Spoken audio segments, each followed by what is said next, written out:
नमस्कार. विशाखा रेसिपीमध्ये आपलं पुन्हा एकदा स्वागत आहे. लग्नातल्या पंक्तीत मिळणारा तो खास थंडगार मठ्ठा तुम्हाला आवडतो का? आज आपण अगदी तसाच मठ्ठा घरी बनवणार आहोत.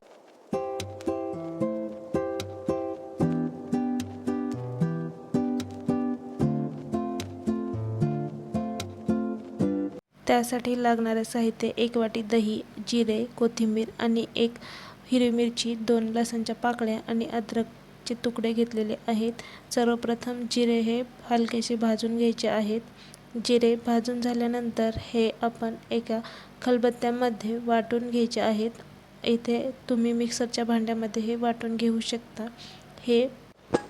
हे जास्त बारीकही वाटायचे नाहीत आणि मोठेही वाटायचे नाहीत. हे मध्यम असे वाटून घ्यायचं आहे. हे अशा प्रकारे आपण हे वाटून घेतलेलं आहे. आता त्याच खलबत्त्यामध्ये 1 हिरवी मिरची, 2 लसण पाकळ्या आणि 2 अद्रकचे तुकडे घेतलेले आहेत. हे पण आपण वाटून घ्यायचं आहे. एका भांड्यामध्ये आपण घेतलेलं दही घ्यायचं आहे आणि ते पूर्ण रवीने मिक्स करून घ्यायचं आहे. ते मिक्स झाल्यानंतर त्यामध्ये 2 ग्लास पाणी टाकून ते छान असं मिक्स करून घ्यायचं आहे.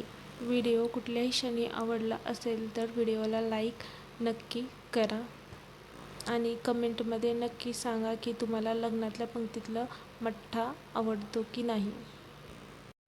उन्हाळा चालू झाला आहे, त्यामुळे शरीराला थंडावा देण्यासाठी हा थंडगार मठ्ठा नक्की एकदा ट्राय करून बघा.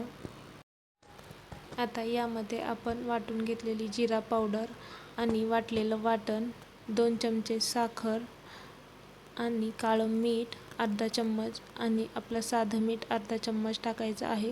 काळं मीठ नसलं तरी चालेल, आपलं साधं मीठ वापरलं तरी. आता यामध्ये बारीक चिरलेली कोथिंबीर टाकून हे मिश्रण रवीने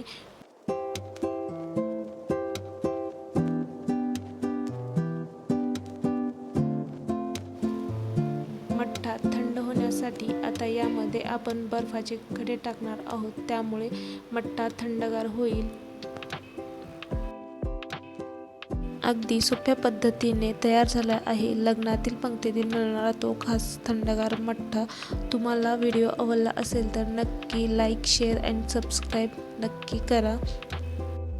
उन्हाळ्यामध्ये शरीराला थंडावा देण्यासाठी हा थंडगार मठ्ठा नक्की घरी बनवून बघा आणि मला कमेंटमध्ये नक्की सांगा की कसा झाला होता आणि चॅनलला सबस्क्राईब नक्की करा.